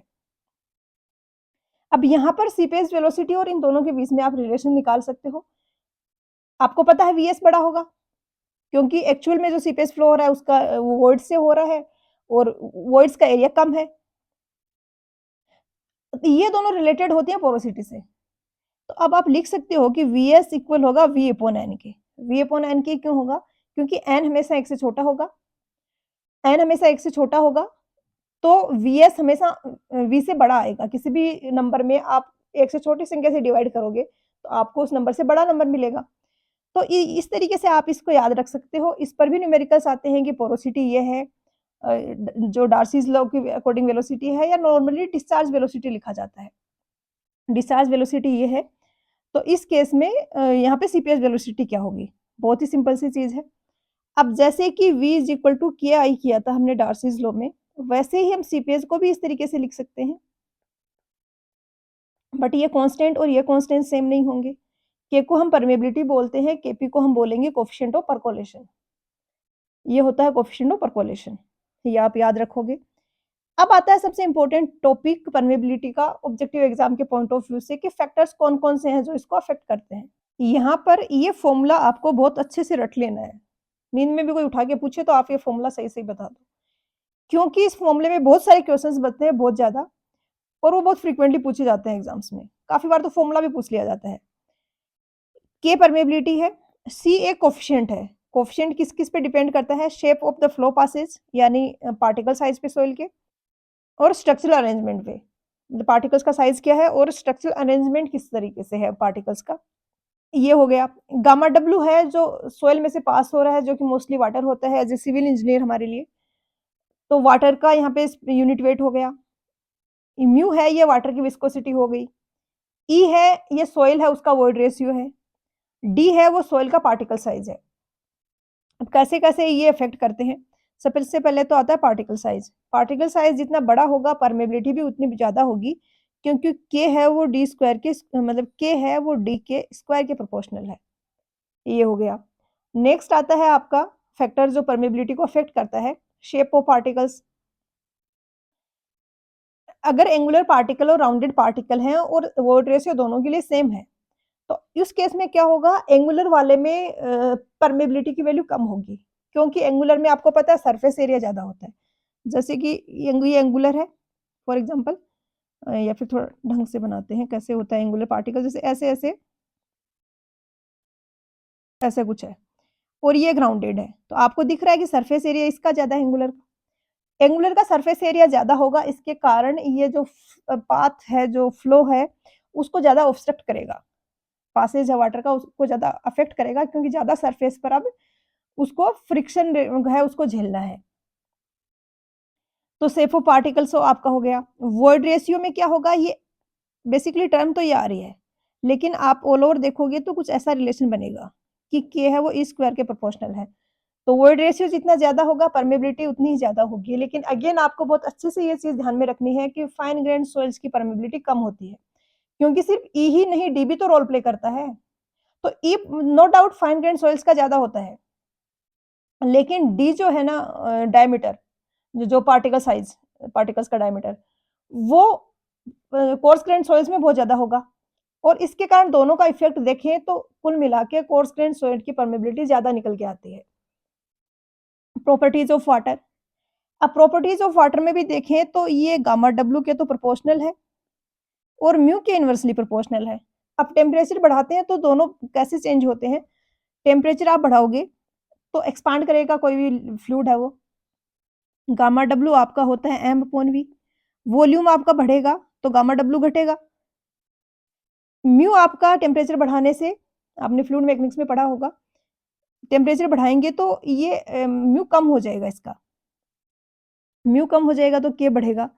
अब गामा तो कह रहा है कि गामा घट रहा है तो के को घटना चाहिए। म्यू के अकॉर्डिंग है कि म्यू घट रहा है तो के को बढ़ना चाहिए। तो दोनों का कंपैरिज़न करें तो गामा में तो हमें बहुत कम इफ़ेक्ट देखने को मिलता है टेम्परेचर चेंज के कारण। स्पेसिफिकली हम नॉर्मल जो कंडीशंस हैं, हमारे जो एनकाउंटर करते हैं, हम जिन कंडीशंस के लिए हम डिज़ाइन करते हैं, वहाँ पर बट म्यू है, ये बहुत ज़्यादा अफ़ेक्ट होता है। तो कुल मिला के डोमिनेट करता है वो म्यू है। तो टेम्परेचर बढ़ाएँगे, विस्कोसिटी घटेगी, परमेबिलिटी बढ़ेगी और इसका उल्टा भी होगा। जब टेम्परेचर को घटाओगे, विस्कोसिटी बढ़ेगी और परमेबिलिटी घट जाएगी। ये डिफरेंट टेम्परेचर पे कैसे विस्कोसिटी परमेबिलिटी होती है, ये आप यहाँ पे ये रिलेशन याद रख सकते हो। आपको पता है कि के प्रोपोर्शनल है 1 अपॉन म्यू के। गामा को हम इग्नोर ही कर देते हैं क्योंकि उसमें मेजर इफ़ेक्ट देखने को नहीं मिलता। टेम्परेचर जो रेंज है हमारे पास चेंज होने की उसमें। तो ये K1 mu is equal to K2 म्यू2। तो K27 इंटू म्यू27 is equal to K I mu I कि आई यहाँ पे कोई डिफरेंट टेम्परेचर हो सकता है 27 डिग्री सेंटीग्रेड के अलावा। तो कहीं आपको 27 डिग्री सेंटीग्रेड की परमेबिलिटी दे दी, विस्कोसिटी दे दी, दूसरे टेम्परेचर की विस्कोसिटी दे दी और परमेबिलिटी पूछ ली उस टेम्परेचर पे, तो आप इस तरीके से निकाल सकते हो। डिग्री ऑफ सैचुरेशन, कहीं पर भी सैचुरेटेड सॉइल नहीं है, तो एन्ट्रैप्ड एयर होगी वॉइड्स के बीच में और वो जो फ्लो का पाथ है उसको ऑब्स्ट्रक्ट करेगी, उसमें अवरोध करेगी। तो इसके कारण ये डिग्री ऑफ सैचुरेशन जितना कम होगा, परमेबिलिटी उतनी ही कम होगी। एडज़ॉर्ब वाटर, एडज़ॉर्ब वाटर वो वाटर है जो कि डिफरेंट चार्ज होने के कारण जैसे क्ले के नेगेटिवली चार्ज्ड हैं, उस पे कोई पॉजिटिव चार्ज के कारण H2O चिपका हुआ है, तो वो एडज़ॉर्ब वाटर है और वो फ्लो के पाथ को ऑब्स्ट्रक्ट करता है क्योंकि वो वाटर वो नहीं है जो मूव हो रहा है, वो वहीं पे रहेगा। तो वो फ्लो के पासेज के फ्लो का जो पास होने का, वाटर के पास होने का जो पाथ है उसमें रिडक्शन कर देता है, क्योंकि ये कोई पार्टिकल है, इसके बाहर ये चिपका हुआ है और ये यहीं रहेगा, तो अब बीच में से वाटर पास हो रहा है तो इसको जो स्पेस मिल रहा है पास होने के लिए वो कम हो गया। इम्प्यूरिटीज़, इम्प्यूरिटीज़ कहीं पर भी वाटर में है, वो जाके सॉइल के अंदर फँस जाएँगी, क्योंकि वो हैं बड़ी लार्ज साइज़ है उनका, और सॉइल के से वो वॉइड्स हैं वो छोटे हैं, तो उनमें फँस जाएँगी और फिर वो ऑब्स्ट्रक्ट करेंगी, ब्लॉकेज कर देंगे वो जहाँ-जहाँ पे फँसी हुई हैं वहाँ से, तो फिर ऑटोमैटिकली परमेबिलिटी घट जाएगी। अब ये तो था कोएफ़िशिएंट ऑफ परमेबिलिटी, एक होता है coefficient of absolute permeability. Coefficient of absolute permeability क्या होता है कि के जो था हमारा, ये मैंने कैपिटल के लिखा है, ये स्मॉल के है। आई होप आप डिफरेंशिएट कर पा रहे होंगे। जो एब्सोल्यूट परमेबिलिटी होता है, उसमें हम जो के पुराना वाला हमारा कोएफ़िशिएंट ऑफ परमेबिलिटी था, उसमें से जो वाटर की प्रॉपर्टीज़ आ रही थी, उनको हटा देते हैं। तो मेरा यहाँ पे जो क्यू था, ये इक्वेशन थी, मैंने इसको क्या किया, नीचे तो गामा डब्ल्यू से डिवाइड कर दिया और ऊपर म्यू से मल्टीप्लाई कर दिया, ताकि ये वाली टर्म मेरी हट जाए। और अब मेरा absolute coefficient of absolute permeability है, वो सिर्फ़ और सिर्फ़ डिपेंड करेगा कहाँ थे हम? हाँ, ये रहा। ये सिर्फ़ और सिर्फ़ डिपेंड करेगा जो सॉइल है उसकी प्रॉपर्टीज़ पे। अब ये इंडिपेंडेंट हो गया, ये फ्री हो गया वाटर की प्रॉपर्टीज़ से। अब हमारे फ़ॉर्मूला बन गया है, वो ये बन गया है। रिलेशन कैसे निकाल सकते हैं इन दोनों में? जैसे मैंने अभी बताया कि एब्सोल्यूट परमेबिलिटी निकालने के लिए कोएफ़िशिएंट ऑफ परमेबिलिटी को म्यू से मल्टीप्लाई कर दो, गामा डब्ल्यू से डिवाइड कर दो। अब आते हैं फील्ड मेथड। ये जो लैबोरेटरी में हमने मेथड देखे, ये ईज़ी टू कंडक्ट है कि आपने सैंपल ले आए और लैब में कंडक्ट कर लिया। बट ये उतने रिलायबल नहीं रहते, क्योंकि एग्ज़ैक्टली फील्ड में वो जिस सिचुएशंस में है सैंपल, वहाँ पर जो उसकी प्रॉपर्टीज़ होंगी वो डिफ़र तो करेंगी। तो अगर कोई छोटे प्रोजेक्ट है, सस्ते में काम चलाना है, तो हम क्या करेंगे, सैंपल लाके लैब में टेस्ट कर लेंगे। लेकिन अगर बहुत बड़ा प्रोजेक्ट है और हमें रिलायबिलिटी चाहिए कि हाँ, हमें रिज़ल्ट एक्यूरेट चाहिए, तो हम फील्ड में टेस्ट करेंगे। फील्ड में कैसे टेस्ट करेंगे? प्रॉपर वाटर को हम पास करवाएँगे, जहाँ पर भी हमें टेस्टिंग करनी है वहाँ पे। कैसे पास करवा सकते हैं? एक तो पंपिंग आउट टेस्ट हो गया, कि आपने वेल बना दिया, कुआँ खोद दिया जहाँ पर आपको परमेबिलिटी टेस्ट करना है, और उसके बाद इसमें से आपको वाटर मिल रहा है। यहाँ पर वाटर का फ्लो हो रहा होगा, डार्सीज़ लॉ के अकॉर्डिंग हो रहा होगा। आप V is equal to KI लिख सकते हो। एरिया आपको पता है किससे फ्लो हो रहा है, और इससे आप एक इक्वेशन लिख दोगे। दूसरी आपको डिस्चार्ज की इक्वेशन, जो एक्चुअल में आपको डिस्चार्ज ट्यूबवेल से मिल रहा है, वो हो जाएगा, और यहाँ पर फिर अननोन बचेगा, वो सिर्फ K बचेगा। इसको अगर हम आगे डिस्कस करें, तो पहले तो आपको पता होना चाहिए कि एक्वीफर क्या होता है। 4 इंपॉर्टेंट जियोलॉजिकल स्ट्रैटम होते हैं। एक होता है एक्वीफर। एक्वीफर वो है जो वाटर को स्टोर भी कर सकता है, ट्रांसफर भी कर सकता है, जैसे कि सैंड। दूसरा होता है एक्विक्लूड, जो कि स्टोर तो कर लेता है बट ट्रांसफर नहीं कर सकता, जैसे कि क्ले। वोर्ड रेशियो इसका अच्छा है, सिग्निफिकेंट है, ये अच्छे से स्टोर कर लेगा, बट ये जाने नहीं देगा, वाटर को पास नहीं होने देगा। अगर कहीं पर क्ले है ग्राउंड सरफेस के अंदर, तो वहाँ से हमें कुआँ खोद के पानी नहीं निकाल सकते। थर्ड होता है एक्विटार्ड, ये स्टोर भी नहीं कर सकता, सॉरी स्टोर कर सकता है, बट ट्रांसफर करता है वो बहुत ही लो रेट पे करता है। एक्विटार्ड, रिटार्ड, रिटार्ड आपको पता होगा स्लो होना कुछ, तो ये उसी से बना हुआ है। एक्विक्लूड क्या करता है, इंक्लूड करता है, सिर्फ चाहिए वाटर ले लो बट ट्रांसफर मत करो। एक्वीफ्यूज क्या होता है, फ्यूज्ड बल्ब के जैसे से आप याद रखो, ना स्टोर कर सकता है ना ट्रांसफर कर सकता है। क्या एग्जाम्पल हो सकता है, ऐसा सोचो एक बार। रॉक अगर है तो उसमें वॉइड्स ही नहीं है, वॉइड्स नहीं है तो फिर वो स्टोर कहाँ से करेगा, स्टोर ही नहीं करेगा तो ट्रांसफर कहाँ से करेगा। तो ये चारों के एग्जाम्पल्स भी पूछे जा सकते हैं, चारों होते क्या हैं ये भी पूछे जा सकते हैं। अब एक्यूफर हमारे लिए इम्पोर्टेंट है, अभी हम परमेबिलिटी ये सब कुछ पढ़ रहे हैं, ये एक्यूफर में ही तो होगा। वही ऐसा है जो वाटर को अंदर स्टोर भी करता है और ट्रांसफर भी करता है। तो एक्यूफर को हम यहाँ पे 2 पार्ट्स में डिवाइड कर देते हैं। एक होता है कन्फाइंड एक्यूफर, एक अनकन्फाइंड एक्यूफर। एक्विक्लूड जैसे कि क्ले है, ये एक ऐसा मटेरियल है जो पास नहीं होने देगा खुद के अंदर से वाटर को। अब अगर यहाँ पे एक क्ले की लेयर है और यहाँ पर एक सैंड का लेयर है, एक्यूफर सैंड की लेयर है, तो हम इसको एक्यूफर बोल सकते हैं। अब इसमें नीचे तो क्ले की लेयर है, तो ग्रेविटेशनल फोर्सेस से इसके जो वॉइड्स में वाटर है वो नीचे जाना चाह रहा है, बट क्ले नीचे नहीं जाने दे रही है उसको, और ऊपर से ये फ्री है, तो जितना इसमें वाटर एक्यूमुलेट होता जाएगा, वाटर लेवल राइज होता जाएगा। वाटर टेबल जहाँ पे होगा वहीं पर इसका जो प्रेशर होगा वो होगा प्रेशर हेड, पीजियोमेट्रिक हेड जिसको बोलते हैं। और दूसरा ऐसा कंडीशन है कि एक क्ले की लेयर यहाँ आ गई और एक क्ले की लेयर यहाँ आ गई। 2 एक्यूक्लिड्स के बीच में कोई एक्यूफर है, यहाँ पे कोई एक्यूफर है। अब इसमें कहीं-कहीं से वाटर आ रहा है, आ रहा है, आ रहा है, ना ऊपर निकल सकता है, ना नीचे जा सकता है। तो दोनों तरफ से कन्फाइंड है, तो इसमें वाटर अंडर प्रेशर हो सकता है। कभी आपने सुना होगा कि कुछ ऐसी जगह होती है जहाँ पे गड्ढा खोलो तो ऊपर पानी फाउंटेन के जैसे ऊपर उछल के आता है। वो इसी वजह से होता है, कन्फाइंड एक्यूफर की वजह से, कि उसमें जो वाटर है वो अंडर प्रेशर है। तो जो ही उसको कोई ओपनिंग मिलेगी वो वहां से बाहर निकल जाएगा और उतना राइज हो जाएगा जितना उसका हेड है। अब आते हैं अजम्पशंस। अजम्पशंस कहीं पर किसी भी थ्योरी में आ रहे हो, एग्जामिनर्स के फेवरेट टॉपिक होते हैं, क्योंकि एक तो इनके क्वेश्चंस बनाना इजी होता है और ये क्वेश्चंस थोड़े से टफ लेवल के भी हो जाते हैं। तो पेपर में हर टाइप के क्वेश्चंस डालने हैं। स्पेशली ईएससी के एग्जाम में आपको काफी क्वेश्चंस मिलेंगे इसके, जो अजम्पशंस पे, किसी भी थ्योरी के अजम्पशंस पे। तो सबसे पहले तो यहाँ पे अजम्पशंस आते हैं। Pumping out test unconfined aquifer के लिए हम डिस्कस करेंगे।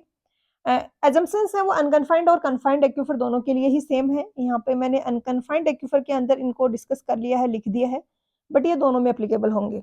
डुपीट से जो थ्योरी है वो है जो यहाँ पे हम डेरिवेशन वगैरह में करेंगे, डिराइव करेंगे मतलब। तो डुपीट्स अजम्पशन है ये। डुपीट जो साइंटिस्ट थे उन्होंने दिया था। क्विकली हम समझते हैं, पढ़ते हैं अजम्पशंस को। फ्लो लेमिनार है, पढ़ चुके हैं हम पहले, तभी डार्सीज लॉ वैलिड होगा। आइसोट्रोपिक और होमोजेनियस है, यानी आइसोट्रोपिक यानी हर एक जगह पे प्रॉपर्टी सेम है जितना एरिया हम कंसीडर कर रहे हैं सोइल में, जितना वॉल्यूम कंसीडर कर रहे हैं। और होमोजेनियस है, सॉरी, आइसोट्रोपिक मींस हर एक डायरेक्शन में प्रॉपर्टी सेम है। जैसे इस डायरेक्शन की परमेबिलिटी इसकी हम मान रहे हैं अभी की सेम है, और मटेरियल है वो होमोजेनियस है, यानी सेम टाइप का मटेरियल का कंपोजिशन है अलग अलग जगह पे। सोइल पेनिट्रेट कर रही है एंटायर थिकनेस ऑफ एक्यूफर को।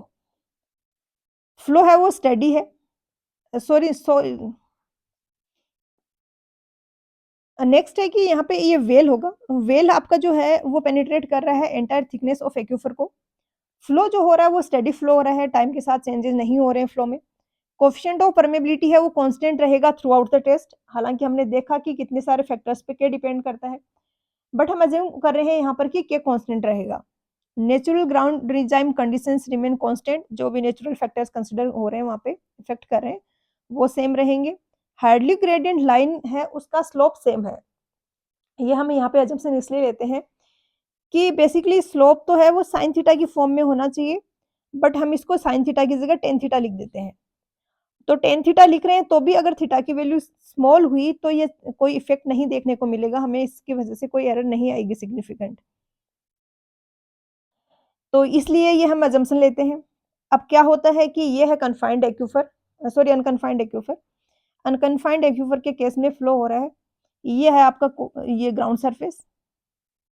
इनिशियली क्या था, यहाँ था वाटर टेबल, यानी यहाँ तक आपके जो सोइल थी वो पूरी सेचुरेटेड थी।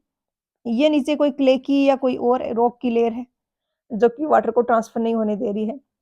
इसमें पूरे में जो भी सोइल है उसमें वाटर भरा हुआ है, पूरे जो भी वर्ड्स से सारे भरे हुए हैं, क्योंकि वाटर टेबल ये है तो इससे नीचे की सारी सोइल है वो सेचुरेटेड है।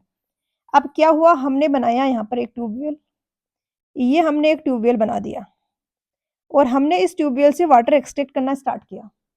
वाटर एक्सट्रैक्ट करना स्टार्ट किया तो क्या होता है, वाटर टेबल नीचे चली जाती है। इनिशियली वो ऐसे होगी, फिर वो कुछ बीच में ऐसे होगी, और लास्ट में जाके वो ब्लू कलर से बनाती हूँ फाइनल वाला, ऐसे हो जाएगी। और जो ये स्टेबल कंडीशंस बन जाएंगी। फिर अगर आप डिस्चार्ज सेम रख रहे हो तो ये स्टेबल कंडीशंस बन गई हैं, इससे नीचे नहीं जा रही है वाटर टेबल। अब यहाँ पे क्या होगा, ये वाटर टेबल जो बनी है ये वाली फाइनल वाली, इसको बोला जाता है कोन ऑफ डिप्रेशन। इसमें आपको दिख रहा है कि वाटर टेबल में जो डिप्लीशन हुआ है और डिक्रीज हुआ है वो वेल के आसपास तो ज्यादा है, और जितना हम इससे दूर जा रहे हैं वो कम होता जा रहा है। ये एक इंपॉर्टेंट चीज आपने नोट करी यहाँ पर। अब हम यहाँ पे लिखेंगे इक्वेशन। आप चाहें तो डायरेक्टली फॉर्मूला याद रख सकते हैं, कोई दिक्कत नहीं है, कोई आपसे एग्जाम में डेरिवेशन नहीं पूछने वाला है। मैं जस्ट एक्सप्लेन कर ली हूँ कि पर्सनली मुझे था कि यहाँ पर ये वाले जो फॉर्मूले हैं इनको मुझे याद रखने में काफ़ी हेल्प मिलती थी क्योंकि मैं डेरिवेशन के थ्रू वो टर्म्स है वो ईज़िली लिख पाती थी कि पूरा नहीं रटना पड़ता था कि हाँ, ज़ेड नीचे आएगा या क्यू ऊपर ही आएगा। इससे हेल्प मिल जाती थी थोड़ी कि हाँ, कौन से मल्टीप्लाई में आ रहे हैं, कौन से डिवाइड में आ रहे हैं। तो इसलिए मैं आपको एक्सप्लेन कर रही हूँ उस पर्पज़ से, बाकी नहीं समझ आ रहा है, कोई टेंशन लेने की बात नहीं है इसमें। अब यहाँ पर आप एक चीज़ देख रहे हो, एक ये पॉइंट है जहाँ पर ये Z2 है, ये वाला हेड, और ये दूसरा पॉइंट है यहाँ पे जहाँ पर हेड है वो Z1 है। तो ये 2 पॉइंट हैं, यहाँ पर हम ऑब्जर्वेशन वेल बनाते हैं। क्योंकि ये निकालने के लिए हमें 2 और पॉइंट्स की रीडिंग चाहिए, तो एक हमने ऑब्जर्वेशन वेल यहाँ बना दिया, एक यहाँ बना दिया। इनका हम Z1, Z2 पता होगा तो हम उसकी हेल्प से फिर K निकाल लेंगे। तो 3 वेल टोटल हम बनाते हैं, एक जिससे वाटर एक्सट्रैक्ट कर रहे हैं और 2 ऑब्जर्वेशन वेल। यहाँ पर अब हम इक्वेशन फाइंड आउट करते हैं K कैलकुलेट करने के लिए। इसके लिए हम फॉर्मूला लिखेंगे Q का, Q हमें पता है KI इंटू A होता है। यहाँ पर I हमें निकालना है। अब आप देख रहे हैं Z तो यहाँ पर चेंज होता रह रहा है और ये स्ट्रेट लाइन भी नहीं है। इस तरीके से कि हम सिंपल एक इक्वेशन लिख देंगे, यहाँ पर H2 है, यहाँ पर H1 है, तो दिस डिफरेंस डिवाइडेड बाई ये लेंथ, ये वाला भी हम नहीं लगा सकते। तो यहाँ पर अब हम क्या करेंगे, हम एक स्मॉल सेगमेंट लेंगे यहाँ से R डिस्टेंस पर, जिसकी ये विड्थ है, ये dr है, और यहाँ पर हेड डिफरेंस इस सेगमेंट के लिए है वो dz है। ये वाला पॉइंट है और ये वाला पॉइंट है, इनके बीच में हेड डिफरेंस है वो dz है। आप अगर ऊपर से देखोगे इसको तो आपको कुछ ऐसा दिखेगा कि ये आपका वेल है और ये सर्कुलर सेक्शन है जो हम ले रहे हैं डिस्चार्ज निकालने के लिए। हम क्यू कौन सा वाला कैलकुलेट कर रहे हैं, जो इधर से पास हो रहा है। रेडियल डायरेक्शन में फ्लो का हमने अजम्पशन लिया हुआ है। तो ये जो सर्कुलर सेक्शन जो लिया है हमने, इस पिक्चर में इसको दिखाऊं तो कुछ ऐसा दिखेगा। ये इसमें ये जो फ्लो हो रहा है, इसके लिए हमें एक तो आई चाहिए और एक हमें एरिया चाहिए। तो ये सर्कुलर सेक्शन है, इसकी सेंटर से डिस्टेंस है वो आर है, क्योंकि यहाँ पे हमने आर ली हुई है। तो इसका सरफेस एरिया क्या हो जाएगा, जो फ्लो हो रहा है उसकी डायरेक्शन के परपेंडिकुलर।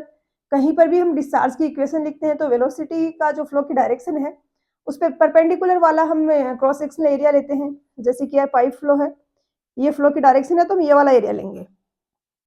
तो सेम यहाँ पर है, सर्कुलर सेक्शन है, इसका एरिया क्या होगा 2 पाई आर जेड। जेड यहाँ पे क्या है, जेड यहाँ पर जो ये वाला ऑर्डिनेट है ये 2 पाई आर एच होता है ना, तो आर की एच की जगह जेड हो गया सिंपल। अब क्यू आ गया के into D Z by D R. D Z by D R gradient होगा आपका कि स्मॉल डी आर डिस्टेंस में हेड में चेंज हो रहा है वो डी जेड हो रहा है, इंटू 2 पाई आर जेड। यहाँ से अब हमने इनको रीअरेंज कर लिया टर्म्स को, ये यहाँ पर डी आर अपॉन आर वाली टर्म्स तो इधर आ गई और बाकी कांस्टेंट को बाहर ले लिया, अंदर जेड डी जेड आ गया। लॉग ये R2 अपॉन R1 लॉग, मतलब इसका इंटीग्रेशन किया, आपको पता है 1 बाई आर का इंटीग्रेशन लॉग आर होता है। तो लॉग हो गया, जेड का हो जाएगा जेड स्क्वायर बाई 2। लिमिट्स लगा दी हमने Z1 की और Z2 की। इनके लिए रेडियल वैल्यूज क्या क्या है, Z1 जहाँ पे हेड है वहां पर R1 है और Z2 जहाँ पे है यहाँ पर R2 है। तो ये यहाँ पर K हो गया, K is equal to Q upon pi Z2 square minus Z1 square, log e R2 upon R1। आपको ये डेरिवेशन समझ आया तो ठीक है, नहीं भी आया तो कोई टेंशन वाली बात नहीं है। अगर आपको ये डिफिकल्ट लग रहा है, आपको बिल्कुल इस डेरिवेशन में घुसने की जरूरत नहीं है, कहीं आपको दिक्कत नहीं आएगी। आप जस्ट ये फॉर्मूला फाइनल रिजल्ट है ये याद रख लीजिए। तो ये यहाँ पर फाइनल आपके पास एक्सप्रेशन ये आ गया। अब आप R1 और R2 की वैल्यू रख दीजिए ऑब्जर्वेशन वेल्स के लिए, उनके हेड की वैल्यू रख दीजिए और K परमेबिलिटी आपको मिल जाएगा। क्यों यहाँ पर जो ट्यूबवेल से हमें डिस्चार्ज मिल रहा है वो है जो कि हम मेजर कर सकते हैं कि किस रेट से हम वाटर एक्सट्रैक्ट कर रहे हैं ट्यूबवेल में से। अब यहाँ पर एक और इम्पोर्टेंट प्रॉपर्टी होती है रेडियस ऑफ इन्फ्लुएंस। क्या होगा, ये तो ट्यूबवेल का सेंटर है, यहाँ पर मैक्सिमम डिप्रेशन है, कोन ऑफ डिप्रेशन बन रहा है इसमें, और ये डिप्रेशन आगे इधर जाते जाते एक पॉइंट पे 0 हो जाता है, मतलब वापस से वाटर टेबल पहले था वही है। तो ये वाला पॉइंट वो है, इस डिस्टेंस को बोला जाता है रेडियस ऑफ इन्फ्लुएंस। एक डायरेक्ट फॉर्मूला भी किसी ने दिया है, तो अगर वो उससे आपको आर की वैल्यू पता है तो उससे भी परमेबिलिटी निकाल सकते हो। ये फॉर्मूला भी आपको याद रखना है, सी चार्ट इन्हें ये दिया हुआ है और ये साइंटिस्ट का नाम लेके ही क्वेश्चन पूछा जाता है काफ़ी बार। डी यहाँ पे ड्रॉ डाउन है। डी क्या होगा? ये जो मैक्सिमम जहाँ पे डिप्रेशन आ रहा है वाटर टेबल में, ये वाला, ये ड्रॉ डाउन है D. R radius of influence है और ये यहाँ पे रिलेशन होता है के और इनके बीच में। तो इससे भी आप के निकाल सकते हो, या फिर अगर आपको के पता है, ड्रॉ डाउन पता है, तो आप आर भी निकाल सकते हो। इस पर भी क्वेश्चंस पूछे जाते हैं कभी-कभी। नेक्स्ट है कि अब कन्फाइंड एक्यूफर है तो क्या होगा? तो कन्फाइंड एक्यूफर में बाकी सारी चीजें तो सेम रहेंगी, बट ये जो हाइट थी, जो हमारा सिलेंडर बन रहा था, ये सिलेंडर बन रहा था ऐसे, इसकी हाइट थी वो चेंज हो जाएगी, क्योंकि यहाँ पर तो वो जेड की टर्म भी आ रही थी, इसमें 2 पाई आर जेड आ रहा था ये, क्योंकि जितना एरिया सैचुरेटेड है वही कंट्रीब्यूट करेगा ना। तो यहाँ पर अगर इस पॉइंट पे जेड ये है तो इतना ही एरिया मतलब इतनी ही विड्थ कंट्रीब्यूट कर रही है, तो एरिया में हम हाइट जो लेंगे वो इतनी ही लेंगे। इसी तरीके से यहाँ पर अब क्या हो रहा है, ये पूरा का पूरा सैचुरेटेड है, इसमें वाटर एक्सट्रैक्ट कर लिया, फिर भी ये सैचुरेटेड है, कन्फाइंड एक्यूफर है इसलिए। तो ये यहाँ पर जो Z आ रहा था उसकी जगह यहाँ पे B आ जाएगा। B है इस कन्फाइंड एक्यूफर की थिकनेस, और अगेन फिर इसको इंटीग्रेट करना है, फिर यहाँ पे ये Z2 माइनस Z1 ही आ जाएगा, क्योंकि यहाँ पे Z की टर्म नहीं आ रही है। फाइनल एक्सप्रेशन आएगा वो ये आएगा। ये दोनों फॉर्मूले हैं, आपको याद रखने हैं, थोड़ी दिक्कत आएगी याद रखने में, लेकिन थोड़ा प्रैक्टिस करोगे बार बार तो हो जाएगा, क्योंकि इस पे क्वेश्चंस आते हैं और ऐसे क्वेश्चंस ही हैं जो डिफरेंस क्रिएट करते हैं स्टूडेंट्स के मार्क्स में। जिन टॉपिक्स को स्टूडेंट मोस्टली छोड़ लें वो आपको करने पड़ेंगे, तभी सिलेक्शन होगा। अब इसके अलावा पंपिंग इन टेस्ट भी होते हैं, जैसे यहाँ पर हम पंप आउट कर रहे हैं, वाटर को एक्सट्रैक्ट कर रहे हैं, इसमें पंप इन करेंगे, अंदर इंजेक्ट करेंगे वाटर को। इसमें ज़्यादा डिटेल्स में जाने की जरूरत नहीं है, नाम याद रख लीजिए, एनएफ होगा, single packers test and double packers test. Next आता है कि परमेबिलिटी स्ट्रेटिफाइड सोइल डिपॉजिट की। इस पर थ्योरेटिकल क्वेश्चंस कभी-कभी फॉर्मूला भी पूछ लेते हैं और न्यूमेरिकल भी काफी बार आता है। बस एक सिंपल सा कंसेप्ट है यहाँ पे कि एक लेयर ये है आपकी, दूसरी लेयर इसके नीचे वाली ये है, ये 2 लेयर हो गई। इसकी हाइट h1 है, इसकी h2 है। अब अगर वाटर ऐसे फ्लो हो रहा है इस डायरेक्शन में, तो इसकी इक्विवेलेंट अगर हमें कोई परमेबिलिटी निकालनी है तो वो क्या होगी? इक्विवेलेंट परमेबिलिटी क्या होगी कि डिस्चार्ज तो सेम जो है, टोटल डिस्चार्ज सेम हो, टोटल हेड लॉस भी सेम हो। तो यहाँ पर ये एक के ऊपर एक इस तरीके से रखी हुई है, कुछ डिस्चार्ज इसमें होगा, कुछ इसमें होगा। यहाँ पे टोटल हमें डिस्चार्ज मिलेगा वो Q1 प्लस Q2 होगा। हेड लॉस की अगर बात करें तो स्टार्टिंग वाला पॉइंट और लास्ट वाले पॉइंट सेम है दोनों में। तो जो यहाँ पर हेड है इसके लिए भी वही होगा, इसके लिए भी वही होगा। यहाँ पर जो हेड एक्ट कर रहा है इसके लिए भी सेम है, मतलब जो ऊपर वाली के लिए है वो ही नीचे वाली के लिए है। तो यहाँ पर हेड है वो एंड पॉइंट पे स्टार्टिंग पॉइंट पे सेम है, तो ये इक्वेशन होगी कि हेड लॉस 1 के लिए हो रहा है वही हेड लॉस 2 के लिए होगा। इस दोनों रिलेशन से आप ये फाइंड आउट कर सकते हो, नहीं तो आप डायरेक्टली याद रख लीजिए। सोइल की जो लेयर है उसकी परमेबिलिटी हॉरिजॉन्टल और वर्टिकल डायरेक्शन में डिफरेंट हो सकती है। अगर क्वेश्चन पूछा गया है और उसमें कुछ नहीं दिया गया तो आप सेम मान सकते हो, बट डिफरेंट हो सकती है ये परमेबिलिटी। तो इसलिए K1H1 मैंने टर्म्स यहाँ पे यूज की हैं। K1H1 यानी 1 लेयर की हॉरिजॉन्टल डायरेक्शन में परमेबिलिटी, KH2 यानी सेकंड वाली लेयर की हॉरिजॉन्टल डायरेक्शन में परमेबिलिटी, और KH इक्विवेलेंट वाला ऐसे आ जाएगा। इसको आप ऐसे भी याद रख सकते हो कि K को आपने H से मल्टीप्लाई कर दिया है तो यहाँ पर H से डिवाइड भी करना पड़ेगा, क्योंकि फाइनली तो आपको K ही निकालना है ना। तो ये तो हो गया जब लेयर्स है वो इस तरीके से, जो फ्लो की डायरेक्शन है वो हॉरिजॉन्टल है। दूसरा हो सकता है कि फ्लो है वो परपेंडिकुलर है प्लेन ऑफ स्ट्रेटिफिकेशन के, कि यहाँ पर जो फ्लो हो रहा है, यहाँ पर अगर फ्लो हो रहा है वो इस डायरेक्शन में हो रहा है, वर्टिकल डायरेक्शन में। तो अब क्या होगा, अब यहाँ पे क्या हेड लॉस दोनों के लिए सेम रहेगा? नहीं रहेगा, क्योंकि इस लेयर का स्टार्टिंग पॉइंट ये है, एंड पॉइंट ये है। तो इसमें कुछ हेड लॉस हुआ H1, दूसरे में कुछ हेड लॉस हुआ H2। टोटल अगर बात करेंगे तो टोटल हेड लॉस होगा वो इक्वल होगा H1 प्लस H2 के। डिस्चार्ज यहाँ पे सेम रहेगा, जो फर्स्ट वाली लेयर से जा रहा है वही तो सेकेंड वाली लेयर में जाएगा और वही टोटल डिस्चार्ज होगा। तो Q is equal to Q1 is equal to Q2। तो यहाँ पर ये दोनों इक्वेशंस की हेल्प से आप ये लिख सकते हो इक्वेशन, नहीं तो आप डायरेक्टली याद रख लीजिए।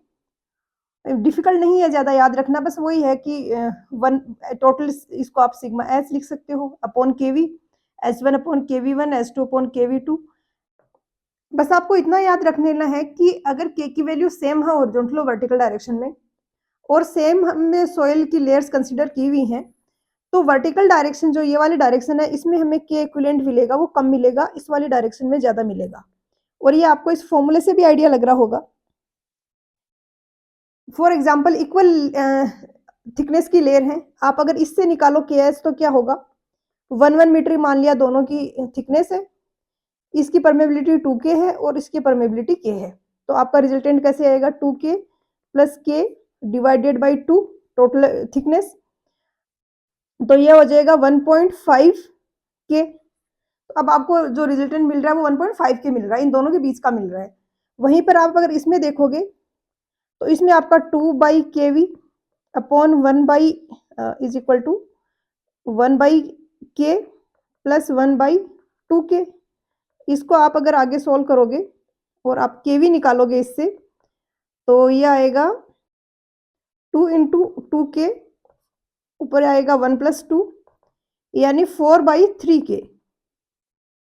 तो यहाँ पे आपको K मिल रहा है वो 1.33 मिल रहा है।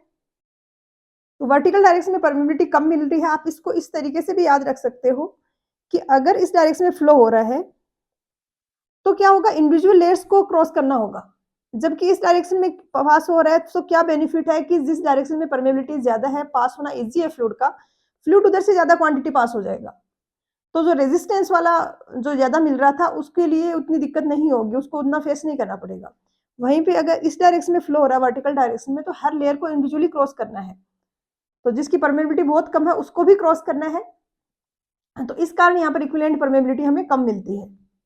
ये एक हिंट है बस याद रखने के लिए। तो आज के लेक्चर में इतना ही। नेक्स्ट में हम नया टॉपिक लेंगे कोई, होपफुली हम शायद इफेक्टिव स्ट्रेस वाला जो आपके सिलेबस में कंटिन्यूटी में इसकी दिया हुआ है आगे, वो वाला करेंगे। आपका जो भी फीडबैक है, कुछ भी आपको इसमें ऐड ऑन करना है, कुछ सजेशन आपका लेक्चर्स के रिगार्डिंग, आप नीचे कमेंट कर सकते हो। तो मिलते हैं नेक्स्ट लेक्चर में। पढ़ाई करते रहिए अच्छे से। All the very best.